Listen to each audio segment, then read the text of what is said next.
Helmet की वजह से महत्वपूर्ण जान कैसे बचा है, आज जीते जागते उदाहरण के रूप में उत्कर्ष हमारे बीच हैं।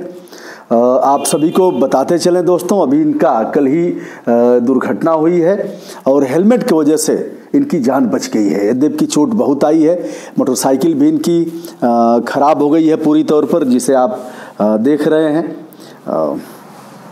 इसकी स्थिति देख करके आप स्वयं अंदाज़ा लगा सकते हैं कि दुर्घटना किस प्रकार हुई है। मैं इनसे बात करूंगा, उसके पहले आप सभी से बताना चाहूँगा कि पूरे देश में वाहनों की संख्या लगातार बढ़ती जा रही है। यदि सार्वभौमिक रूप से हम देखें, ग्लोबलाइजेशन के तौर पर अगर देखा जाए तो पूरे विश्व में जितने वाहन हैं उसका 3% भारत में वाहन है, 2 पहिया, 4 पहिया, उसके ऊपर के वाहन। और दुर्घटनाएं कितनी होती हैं? वाहन तो 3% हैं, लेकिन दुर्घटनाएं सीधे सीधे 10 से लेकर के 13% तक होती हैं। यह भी बता दें, 29 बच्चे एक दिन में दुर्घटना की वजह से काल के गाल में समा जाते हैं।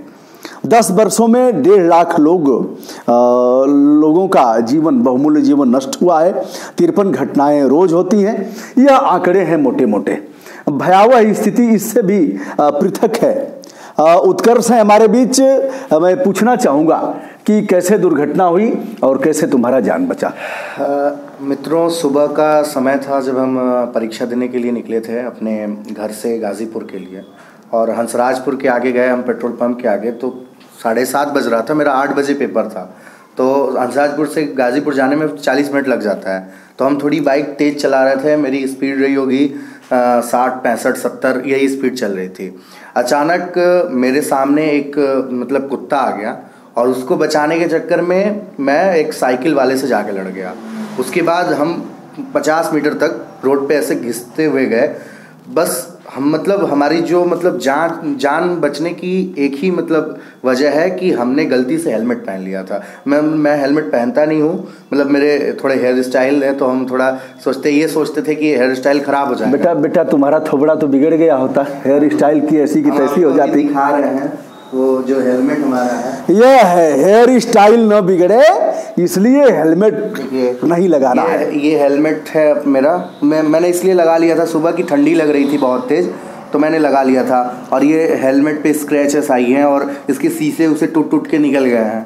तो ये हेलमेट के वजह से मेरा सर बच गया। और हेलमेट के इधर किनारे से मेरे गर्दन पे बहुत बड़ी चोट आई है। ये पूरा गर्दन मेरा फूला हुआ है और मैं उठ पा नहीं रहा हूँ, इससे उठने में मुझको दिक्कत हो रही है। कल मैं यहाँ पे वो लगवाऊंगा गरम पट्टी वाला सब, कल जाके। और मेरा पैर, जूता पहने थे, दिखाओ, पैर भी है, पैर मेरा फूला हुआ है। ये है पैर, अभी पूरा पैर ये सूजा हुआ है। ये चोट आई है जूता के ऊपर से, जूता निकल गया, ये पूरा मोच आई थी। 2 दिन तक मैं चल नहीं पाया हूँ, आज मैं उठा हूँ। दस्ताना भी, हाँ, मैं पूरा एकदम सुबह ठंडी लग रही थी मुझको, तो मैं पूरा अपना व्यवस्था लेके चला था। तो इधर दस्ताना भी देखिए पूरा फट गया है। अगर ये नहीं रहा होता तो मेरे हाथ और ये सब, ये देखिए, ये इस पे स्क्रैचेस आए हैं, ये सब मेरा हाथ हो सब हो गया होता बढ़िया से।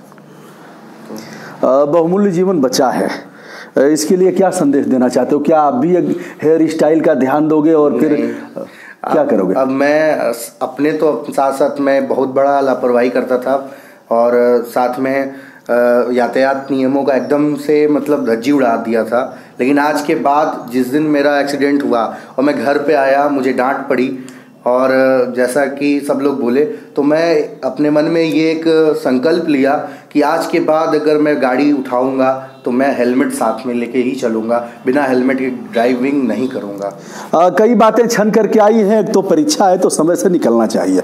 बच्चे यह गलतियां करते हैं और बड़े बड़े लोग भी यह गलतियां करते हैं। ऑफिस निकलना है तो समय से निकलना है, कहीं और भी काम से जाना है तो समय का ध्यान दे करके निकलने की आवश्यकता है। अब यह बता रहे हैं 60-70 की स्पीड में अगर मोटरसाइकिल चलाएगा तो जाहिर सी बात है, यदि दुर्घटना हुई तो ऊपर वाले की वजह से ही जान बचेगी। किसी तरह से।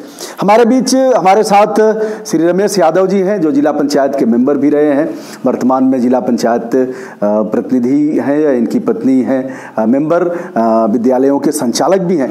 रमेश जी, क्या लगता है आप, कैसे बच्चे भी साइकिल से जाते हैं, यातायात के नियमों का पालन नहीं करते, लोग भी हैं, विदेशों में हार्न नहीं बजते, हार्न बजाना बैड मैनर कहा जाता है, यदि कदाचित कोई हार्न बज गया सड़क पर तो लोग चौंक जाते हैं और सोचते हैं क्या हो गया, ऐसा क्या हो गया।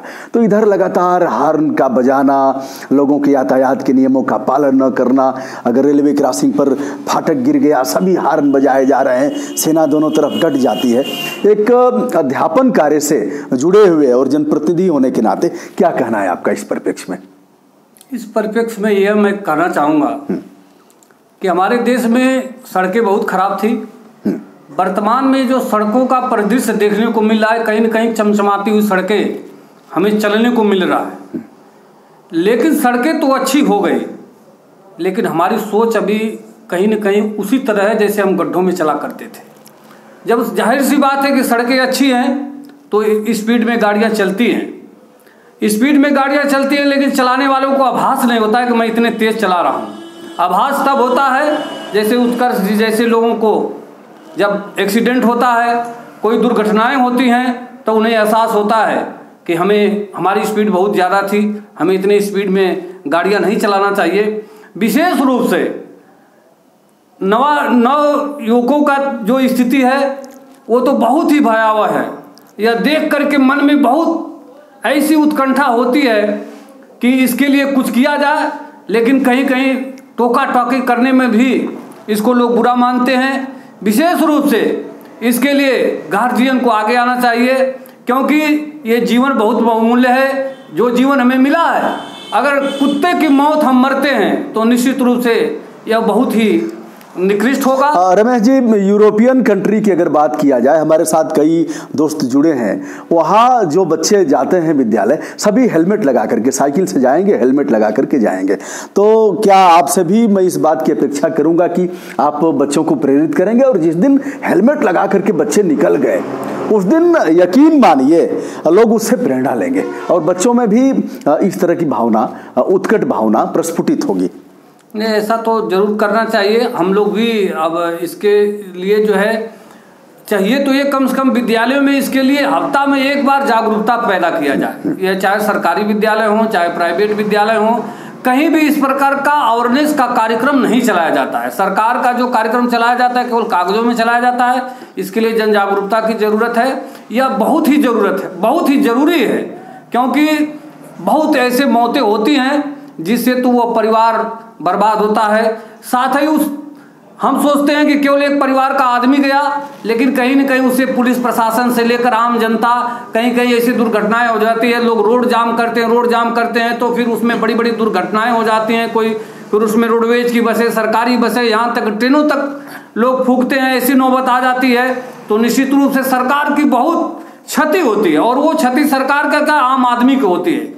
इसलिए सरकार को भी इस पर विशेष रूप से ध्यान देना चाहिए, क्योंकि ऑलरेडी अवेयरनेस के अभाव में तमाम जो सरकारी संपत्ति का नुकसान जो है जनता द्वारा किया जाता है, लोगों द्वारा किया जाता है। इसलिए अगर जागरूकता पैदा किया जाए तो निश्चित रूप अग्रिम पंक्ति के लोगों को आगे आने की आवश्यकता है। वो लोग जो करते हैं बड़े लोग, उसका अनुसरण छोटे लोग करते हैं। हम सभी इसके लिए जागरूकता पैदा करेंगे। और अभी आंकड़े जो छन करके आए हैं, जो तस्वीर, हत्याओं में जितनी मौतें नहीं होती हैं उससे अधिक मौतें दुर्घटनाओं के कारण होती हैं।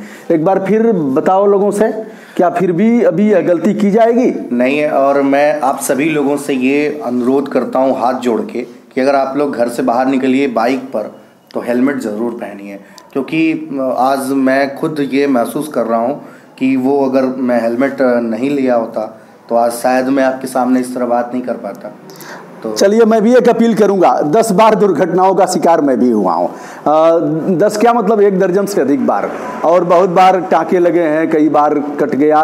तो मुझे जो अनुभव हुआ है, मैं भी पीछे बैठूंगा तो हेलमेट लगा करके एक हेलमेट ले लूँगा मोटरसाइकिल के पीछे बैठने के लिए।